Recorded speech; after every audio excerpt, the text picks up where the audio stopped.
Hey everyone, this is Mike Dunn, I'm Julie Cook. I'm Matt Downing. And I'm Janine Dunn. and you are listening to Rethinking EDU.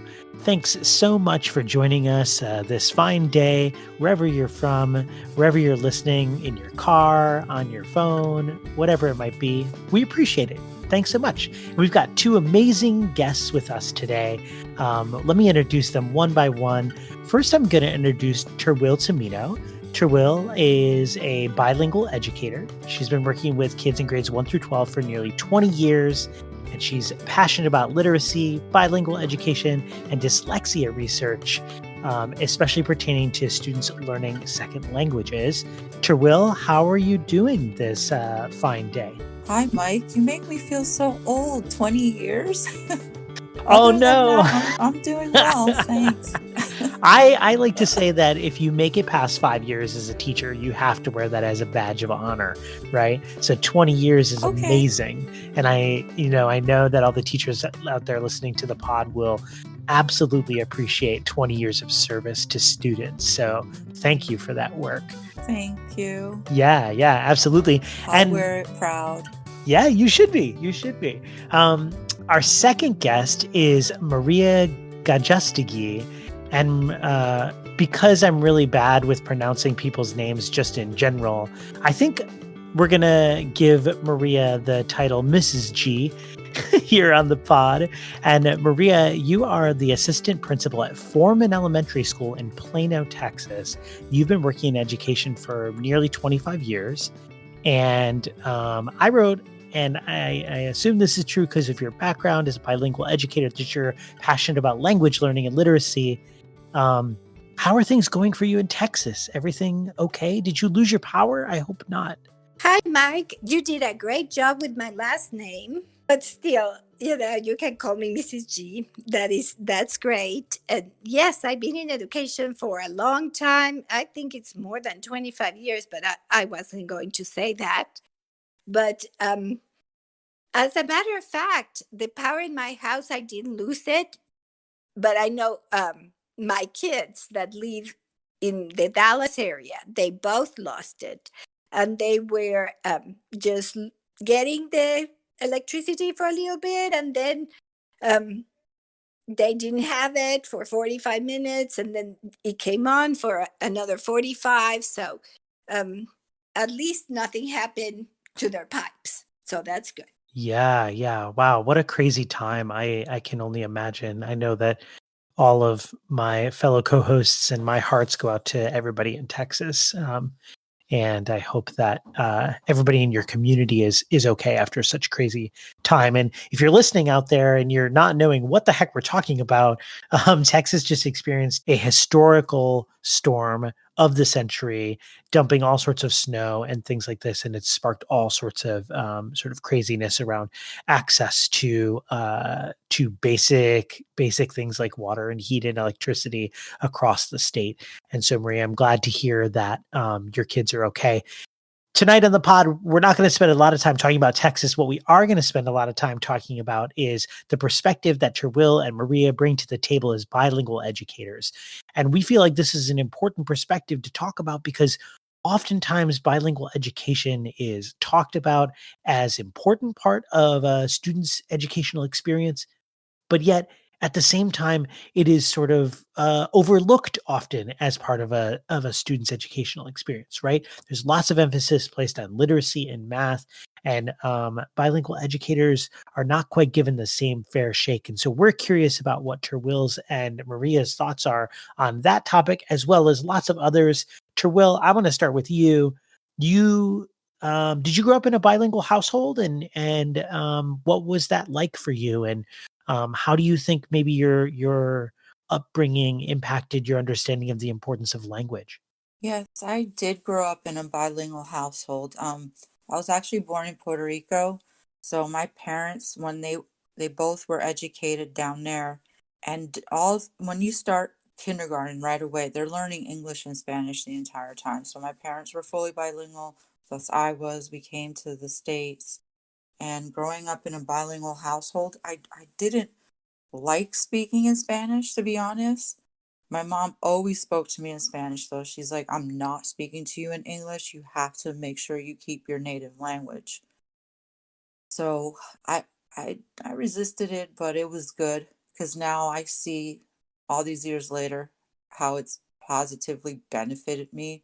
I'm able to help other people as well. I didn't understand the importance of it as a kid, which I couldn't imagine or empathize with the kids now trying to learn a second language in middle school and high school, not appreciating it either. Yeah, that's gotta be so hard. I can imagine. I can imagine it would be hard as a kid too, sort of thinking about like which language should I, or which language do I feel most comfortable with, or which language do my parents want me to speak around the home versus what I want to speak around the home versus what my friends want to speak. That's got to be super challenging existence to kind of navigate when you're young. Now, Maria, you grew up in Mexico City, and eventually your family made its way to the United States. How do you feel like growing up in Mexico City has impacted your view or understanding of the importance of language learning? Grew up in Mexico City, and I attended a bilingual school, which really helped because at that time I did my bachelor's in computer science, Oh, interesting. and all books were in English. So if I wouldn't have had that English since I was a little girl, I would have really had a very hard time even going to college in Mexico, because as I said, the books were just started to be translated, those computer science books. So mostly we had to learn it in English. Mm. So after I finished college, then is when I came to the United States. I got married and came for a master's to it was to Wyoming, to the University of Laramie, Wyoming. So I was really glad I had my elementary years. I had English, like it was half day Spanish, half day English. So I felt comfortable to be able to even attend here, the university, and do my master's. So if I wouldn't have had that opportunity of learning English in elementary grade, I don't think I would have been able to do it. Now, my accent, I came too late because if you come young to the United States, then it seems your accent is not as bad. But since I came after college, my accent will be with me forever, and I'll be an ESL learner always. I can relate. My husband is from England, and he has a very thick British accent, and people still can't understand what he's saying half the time. So I think that it's such a blessing to be bilingual. I am kind of jealous for sure that you had that opportunity to learn it at such a young age, both languages. And now you're benefiting from it. I wish that would be more of within our school system. I think it's way harder to learn a language as you get older, but I'm sure you can talk to us about that. So like Terwill, I had heard that your first job was with as a language instructor with first graders, but you're actually working with older students now? Have you seen like like what's the difference, or what did you learn about with language learning in the early days versus working with the older students now? When I worked in Texas with Mrs. G, we taught elementary. It's very different, but yet the kids share similar characteristics. Our little first and kindergartners were learning English and Spanish at the same time. So they had to learn how to read in Spanish to go to English. I'm doing the reverse with the older kids up here. And there are transferable skills, and they're very similar. You get the same like reactions. They're childlike feelings, the ones up here, the high schoolers. They share a lot of similar characteristics that you would imagine they don't. Once I spent 10 years with elementary kids, and now I've spent 3 years with high schoolers, and they're actually more similar than people would think just looking at them. They're just as vulnerable, my high schoolers. I mean, the littles, they need, more help with little basic physical things, but my older kids are also as insightful. they're also just as curious as a small child in an elementary grade. It's just they're working backwards. My littles were learning English as their second language, and these kids are on the flip side doing Spanish as a second language. It's unfortunate though that my bigs up here are learning so much later. Yeah. I would think that for sure that it would be more beneficial to learn it, when you're younger. When you're teaching Spanish to these students, are some of these students do they have struggles with learning? I'm just curious from my own perspective here too, that I have a daughter who actually is dyslexic, and I didn't sign her up to take Spanish, to be honest, because I figured first language first, but now I'm wondering if I actually did more harm than good. So I don't know if you could speak to that a little bit. Yeah, I actually have a dyslexic daughter as well. All right. When my daughter was about a year and a half, 2 years old, she would not speak to me. I spoke to her completely in Spanish. I honestly thought something was wrong with her. So I asked the pediatrician, what's going on? Is my poor child like delayed developmentally? And he told me, well, at the time I wasn't, as informed of second language acquisition. He said they'll go through a mute period. When I went home that day, my brother lived with us at the time. He was just out of the army. And I asked my brother, my husband, I'm like, does she not speak? And it turned out she was just not speaking to me. So it made me feel horrible. And I regret not pushing forward because at an early age, when she was about 3, I started seeing things. And I think I shared a lot of that with Mrs. G because I was still teaching with her.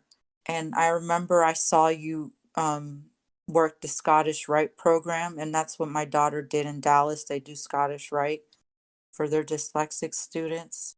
I can relate to your experience and what attracted me again to AIM. And Terwill, before you just move any further in your story, I just want to mention for all the listeners out there that the school that you're talking about, AIM, is AIM Academy. That's where you and I work together. We are a small school that serves a student population that has language-based learning differences. So, sorry, just had to clear that up. Continue on, please. They were actually going to go forward and plan to teach students with learning differences a second language. When most comments are made, like you said, first language, stick with one language. They're not going to speak, they're not going to learn either language. And I see a lot of kids that I have now that the ones that are really invested are learning at just the regular rate or the expected rate that research shows a person would acquire a second language when they are learning at such an advanced age. I actually was at on a webinar with Stephen Krashen. He's considered the godfather of second language acquisition research. And I was very happy that he actually answered my question when I asked, can all students, especially children with dyslexia, can they learn a second language? And he said, of course. They just need a lot of input and their timeline will be longer. People will say they're not learning, but they are. And he said, just keep going at it. As long as they're interested and they want to continue the push, you just keep going with it too. So that made me feel a lot better when Stephen Krashen told me that I was doing what I was supposed to do, even if it felt like I wasn't getting as much output as I was hoping. Well, that makes me feel better too. Thanks for sharing that, for sure. Yeah, it's funny because even though I had, and she agreed, I had discouraged her to take Spanish this year, but then she got into really studying Japanese culture, and she started investigating, and she signed herself up to take lessons on Japanese all by herself, and she's been singing songs and doing stuff in and I'm just like shocked, like.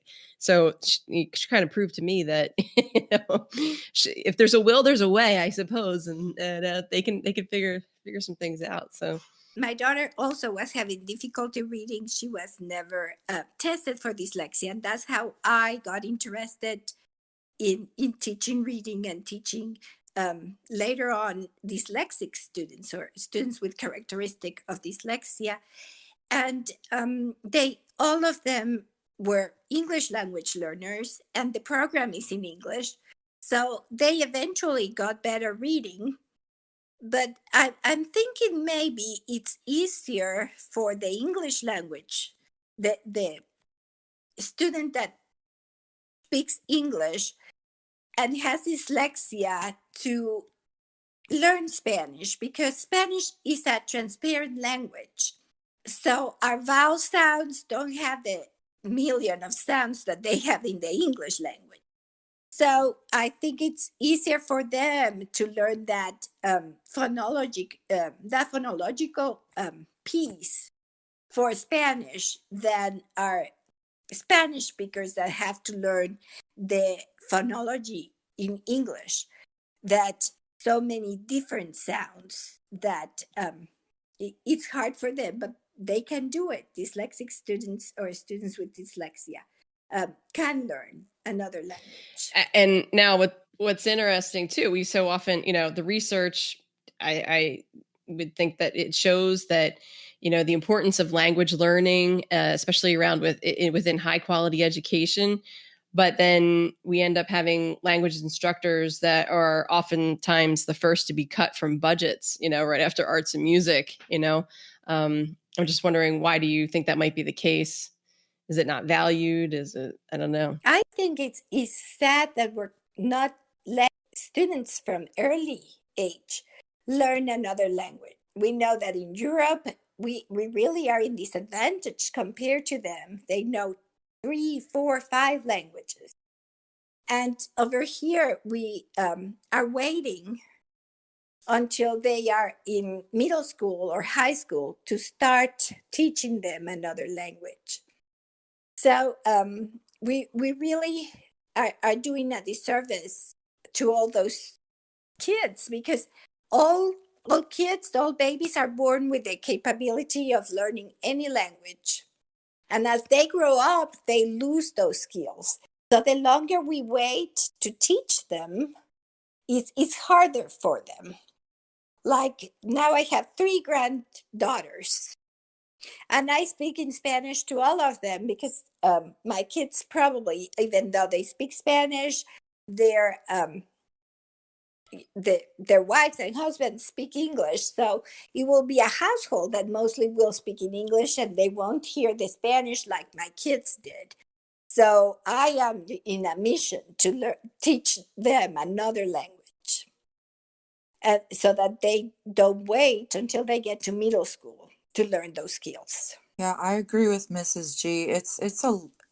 They in this country, it's education is so delayed in second languages, multilingualism, that I agree that learning a second language, like when Mrs. G learned it in Mexico, when my parents were in Puerto Rico going to grade school up to high school, it's just something that needs to be enforced from like day one when they walk in the door. I feel like in this country it's not valued. Other country, and it's also difficult to see the benefit when, for example, when I lived in Texas, I could drive 10 hours west and literally still be in Texas, or 10 hours south and still be in Texas, versus as if I lived in Europe and Germany, I would travel 10 hours away and I'll be in another country.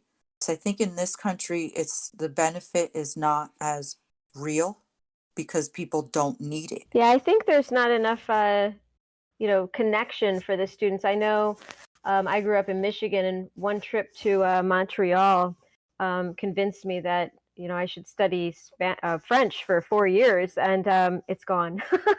However I learned it, it's gone for me now. So, which I totally regret. But, c'est la vie, I suppose. But I definitely wish I had that in my background, for sure. So I wanted to switch gears and talk a little bit about your careers. Maria, I know that you taught for a number of years before becoming an administrator. What made you make that decision to shift to administration? I taught in in the classroom for a few years, and then I became the reading specialist for a few more years.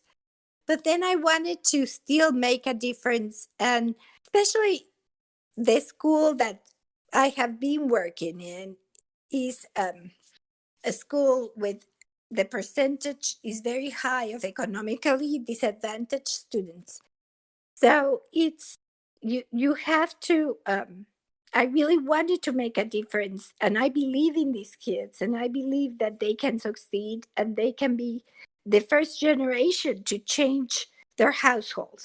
So I wanted to be sure that I could make that difference as an administrator, because I did have power as a teacher, but I felt as an administrator I could have a little bit more power to advocate for the bilingual students and for them to be successful.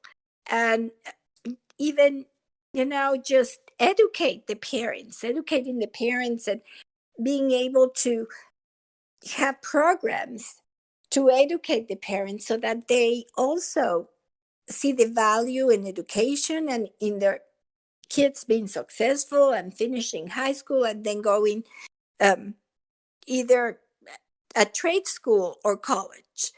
But I wanted to not, as a teacher, you have so much power, but I felt an administrator will give me a better place to be to help the student. And how about you, Terwill? I know that you had talked about finding your way to AIM Academy. And how did you find your way there, Terwill? I actually live a mile away, and I started 4 years ago as a substitute. I subbed in the lower school and the middle school mostly, and I saw the things teachers were doing, especially since I spent so much time at the elementary level. I saw them, how they used Wilson, and when I did get hired full time, I did the Wilson intro course, and like my brain just started going. It's like, how can I use what the kids learned in Wilson with the phonetics and the cards and all those strategies? How can I implement that in second language acquisition? So the draw, so to say, was to help specifically dyslexic students. Sounds like both of you, the theme is you had a calling, right?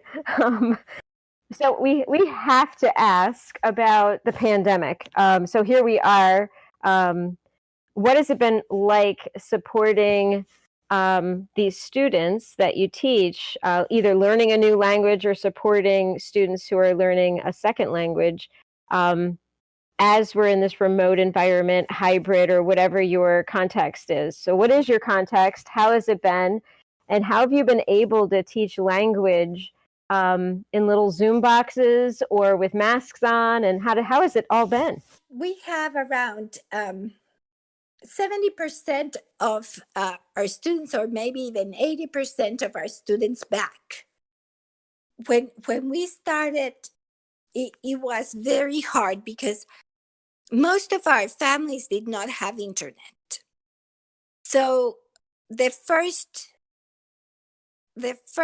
really problem was not being able to connect with the students. So we arrange the paraprofessionals and the teachers, and we will help the parents communicate with the internet providers, with the company that offered internet to be able, at that time they even offered free internet. So we were able to register many families and start Zooming. I mean, the students, they learn different skills, but the language part never grew as it would have grown if they would be at school.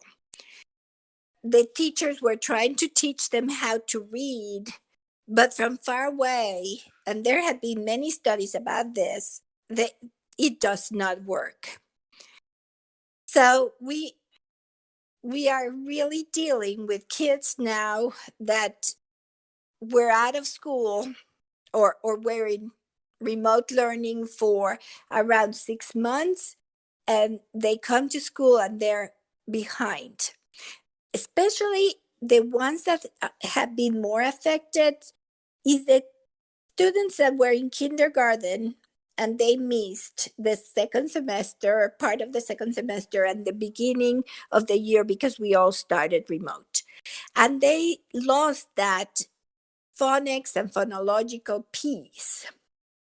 So we've been working on that. We have our masks, but we also have like a glass, well, it's not glass, it's plastic in front of us, or a visor. And the teachers many times, especially I've seen the English language teachers that are teaching the English to the students, kind of are wearing just the shield, like the plastic shield, so that they can see their mouth, so that they can learn their sounds.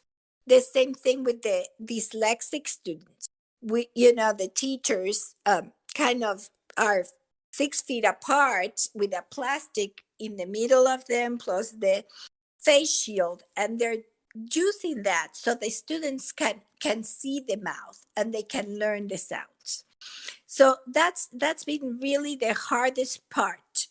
And the hardest part is also, like I said, the truly the teachers and the students became very technological savvy in a way. We really had to, we were just all the teachers. We've been kind of going into technology, but we were kind of in defense. And this pandemic just pushed us in, and we had to learn this technology. We didn't have a choice. But the part about the phonics and the phonological is not the same than being at school, even with the mask and the shields and the everything. Yeah, it is not the same. I am with you. Yep. Have you found the experience to be similar, Terwill? Yes, it's very similar. When we started with the hybrid model, I had part of the kids in the classroom, some of them were at home, and then we would swap the 2 days later. And it's just very hard to teach a language wearing a mask. Students can't see your mouth, they can't see the movement of sounds, just like when they're young and they're reading. It just the mask make it very difficult. Second semester, it was decided that all languages would be completely virtual, which was a little disappointing, but I'm rolling with it. And the positive that I do see in being fully remote, all the kids, they're now spread at home or sometimes in the school, is that I'm not wearing a mask. So they can actually see my mouth and maybe get some better facial expressions when I enunciate words and show them or teach them vocabulary. So that's the only blessing now that they're fully remote, logging in on Zoom. I don't have to wear a mask. Yeah, it's been rough. One thing I wanted to follow up with what you're saying is, what are some ways, as you're talking, I'm wondering about, what are some ways that bilingual education, whether it be immersion or learning later, is helpful beyond just learning the language? So it's very helpful with learning a new language, but what are some other benefits that I might not see, that we might not see, that our listeners might not be aware of, that's better than just learning how to say, can I go to the bathroom in another language? What are some other benefits? Or where is the library is the other one everyone knows. The multicultural aspect. I think a lot of, depending on what areas people are living in, growing up in, it's very homogeneous population, so they don't really see how other people live. And when you learn a new language, it opens up opportunities to learn about a culture, other countries, places you've never been. It gives you kind of like, oh, I want to go there, and these bucket lists. Well, I want to use my Spanish in South America, or there's actually a country called Equatorial Guinea in West Africa. Their native language is Spanish. It gives you these thoughts where if you weren't even in in a language class like French, whatever, you wouldn't even have any ideas. When I started teaching Spanish in high school as a second language, the kids were shocked. Wow, I could go to Africa and communicate with people in that small country on the West Coast. Just opens you up to more cultures. You could have goals like when you were learning French, you went to Montreal, you're like, wow, this is pretty useful and look at how nice it is here. If I continue with the language, I could go to France and I could go to other places. It's just an opportunity to learn more about different countries around the world, different people, learn experiences or immerse yourself in experiences that you wouldn't get if you were not trying to communicate with a whole other group of people. I agree completely with Terwill. The opportunity to learn from others about their culture, their traditions, and also we live in a global world, and our economy is a global economy, and many times they're asking for people that speak other languages to work on these big companies that have that not only are in the United States but around the world. So they give the people that know the language an advantage over those that do not, because they can go and work somewhere else. But definitely, even if you are learning another language, your brain, the cells in your brain, as you learn another language, more of them start working. So if you're thinking later on with just dementia or just knowing another language because your brain has more activity, I mean, I'm not saying you won't get it, but at least it will be harder, to get, because more part of your brain works as you speak two languages. You're sometimes thinking in two, or you're learning, one word, one object can have many ways to say that object, or call that object. So even just for your health, your brain can do marvelous things when you learn languages. Yeah, that's great. Yeah, this conversation has been really interesting to me because I'm in a bilingual household as well, and my kids go to an immersion school. I'm not the Spanish speaker in my household; it's my wife. But my kids go to an immersion school, and they speak Spanish the whole day. They learn math and all of that in Spanish. All of their subjects are in Spanish. And oftentimes when we're telling friends or having conversations, they're a bit skeptical, right? Well, how are, they can't be getting both, how are they must be falling behind in English. And you've talked about this a little bit, so we just recircled back and talked about the cultural part, but I really wanted to give you a chance to zero in on that and sort of speak to that, right? There's someone that's a bit skeptical of the immersion language, right? Not just learning language in high school, but the immersion experience, right? And I would really want you to speak to that and advocate for an immersion experience that it could benefit the child, and they wouldn't miss out. So would you be able to do that a little bit? Sure. Like me as a child in kindergarten, I went to school. I learned how to read in English before I learned how to read in Spanish, and I was in Mexico. And once you learn the concept, like learning a bike, you know it, you know how to read. You don't need to learn how to read again if you learn it already in one language.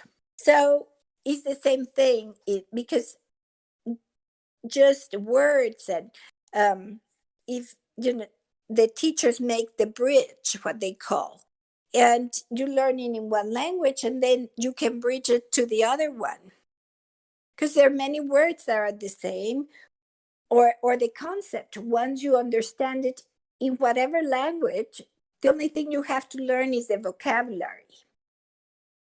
And I know people think, well, I don't think it's best.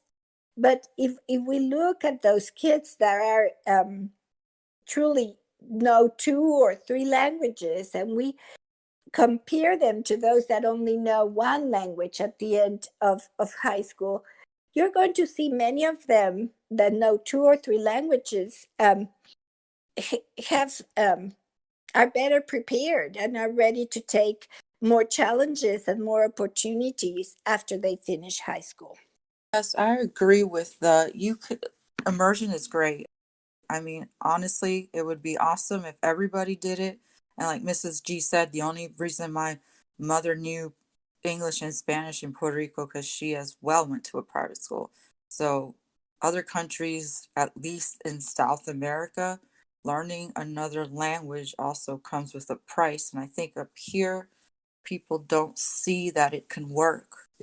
If it's free, is it really going to work? But immersion is like she said, if you learn how to add 1 + 1, the concept is the same. You could have a 1 pencil or 1 block and then another one, you put them together. You just have to know what to call these same words or vocabulary in just a different language. It's not like you're going to forget, oh, I learned 1 + 1 es 2. Oh, then you give a child 1 + 1. What is that? It just transfers. Your brain starts making connections and it just becomes automatic. Especially for your children, that's awesome. They have such a huge advantage now. Yeah, that's great. Thanks for speaking to that.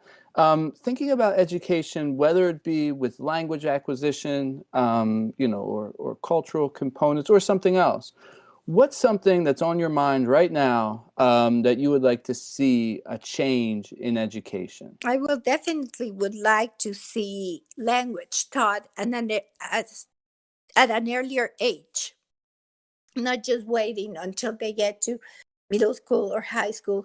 Because, I mean, how many people or in the United States says, oh, I took 4 years of Spanish and I took 10 years of French or whatever, and they still cannot, they don't speak it or they don't feel comfortable. But if you learn it as a child, it is there. And you won't forget it because you had the skills and you learned it well.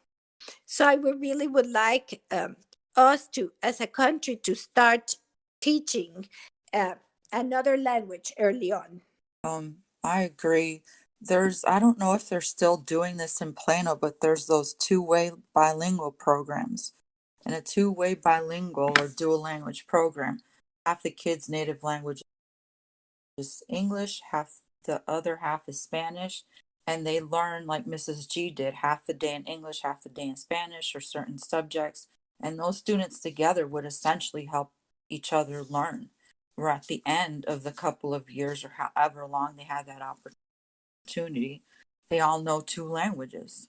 So that would be awesome. A 2-way dual language program offered at least 1 class in every school where parents had that opportunity to opt in and apply for that chance for their child. It doesn't have to be Spanish. I know in Plano there was Chinese bilingual. It could be French, is what they do in Canada. Hey everyone, it's Mike. Thank you so much for listening to this amazing conversation with Mrs. G and Terwill. We hope that you've loved thinking about bilingual education, language immersion, and the implications for rethinking schools. We've got some really great news to share. We just launched our Patreon, so you can head on over to patreon.com/rethinkingedu, or you can head over to our website, rethinkingedu.co, and click on the Patreon button in the lower right part of the webpage. Every dollar that you donate to us, whether it's $1 a month or $100 a month, goes directly back to supporting amazing conversations that re-envision what education could be. Also, don't forget to check out our sister podcast, Diving Deep EDU, hosted by your very own Matt Downing. A quick interruption to let you know about another great podcast. Curious conversations with all types of peeps. Encouraging innovation, we are diving deep. Certainly education is what we like to speak. Fervent with dedication, now it is time to teach. Yeah. Diving Deep, EDU. Thought-provoking conversations.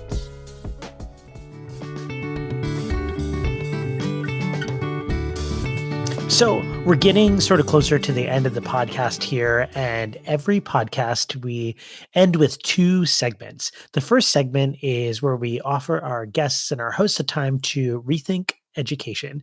So who wants to do some reflection first? Well, I just think I'm so impressed with both of you. I'm just thinking about, teaching really is a calling. Both of you talked about your story, about how you came into education and really wanted to service these kids.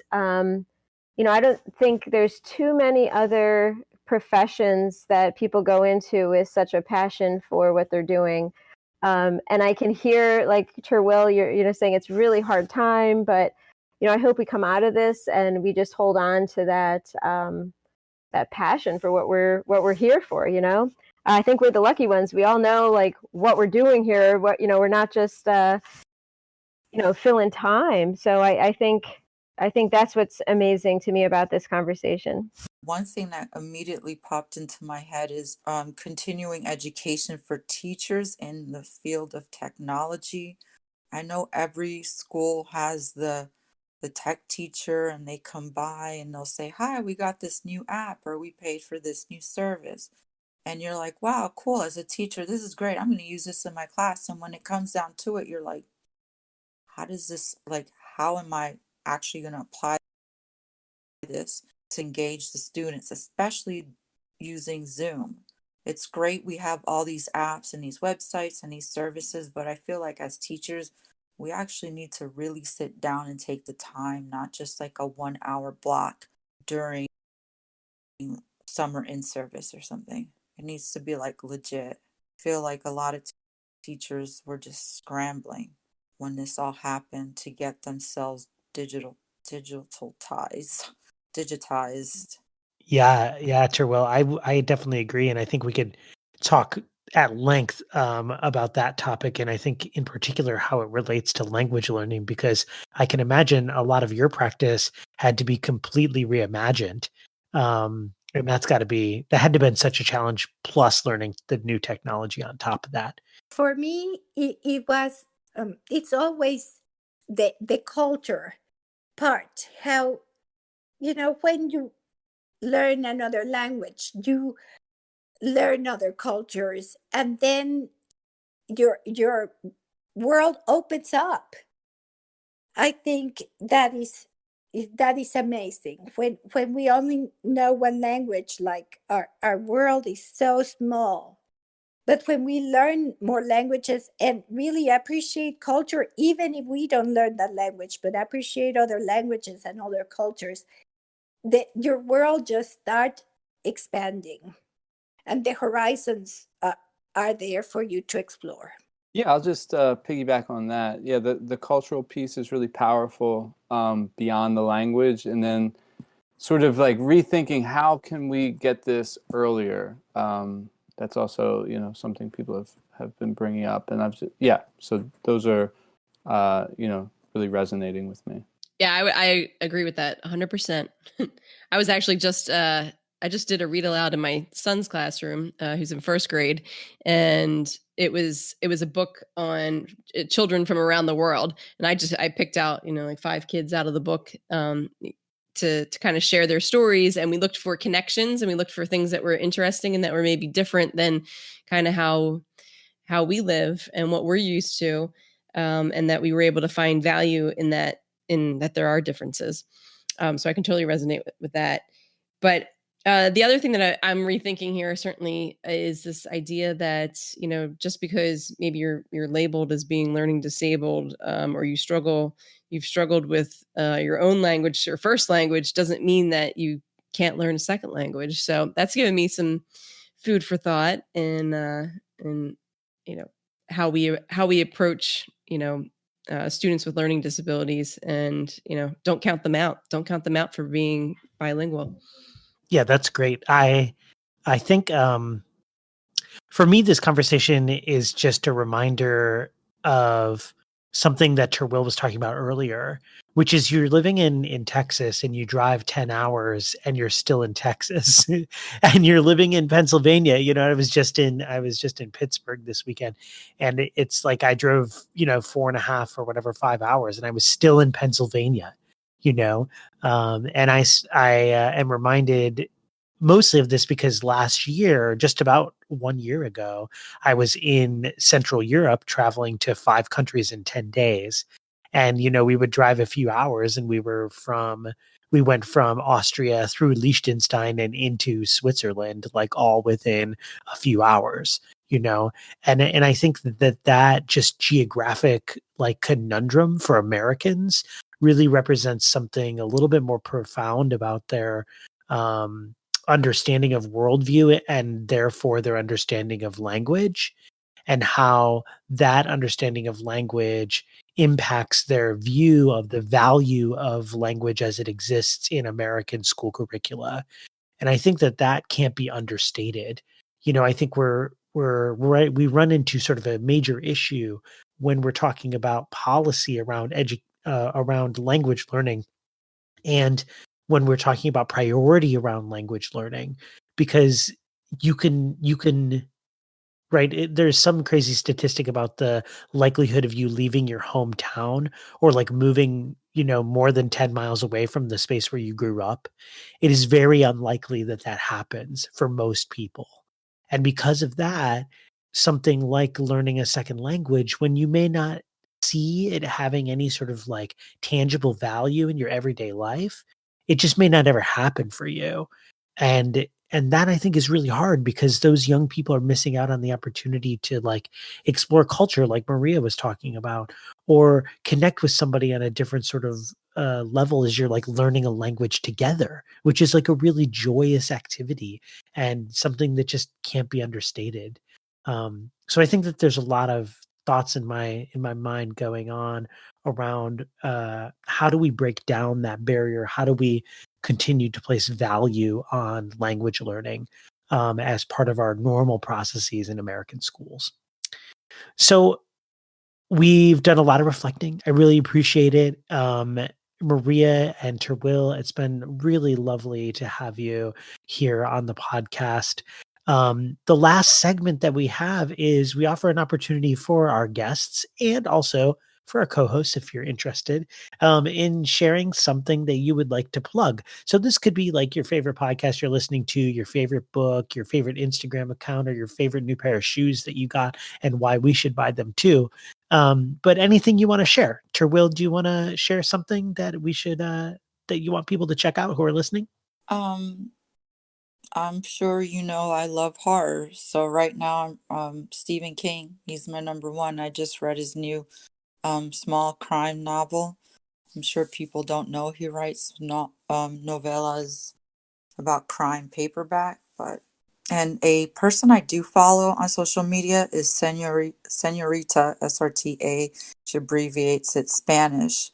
She has a lot of good resources, activities and things like that to use in the classroom. Maria, what would you like to plug? What's something that we can check out that you've been listening to, reading about, or anything? Listening, I think listening to different music, even with different languages.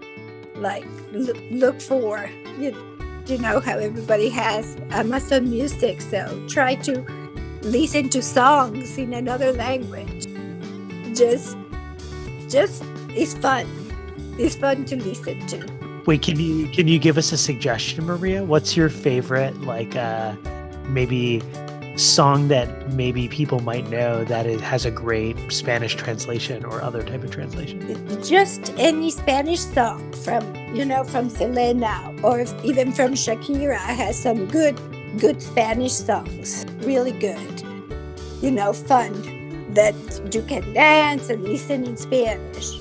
So it's always fun to do that. Maria's dropping the mic over here. I couldn't agree more. That's awesome. Absolutely. Well, co-hosts, what about the rest of you? You want to plug something? I got something. Braver Angels. It's an organization that is seeking to help the red and the blue have meaningful conversations. And it's been around for a couple years, but it's never more important than now. So they'll bring people that totally disagree about a topic. They'll bring them into a space and facilitate it, an incubator type style, and help them find some middle ground. And they're doing some really positive and powerful work. Awesome. Thanks for sharing, Matt. And otherwise, just leave us a rating on Apple Podcasts if you get a quick second. Just hit those 5 stars because we know you love it.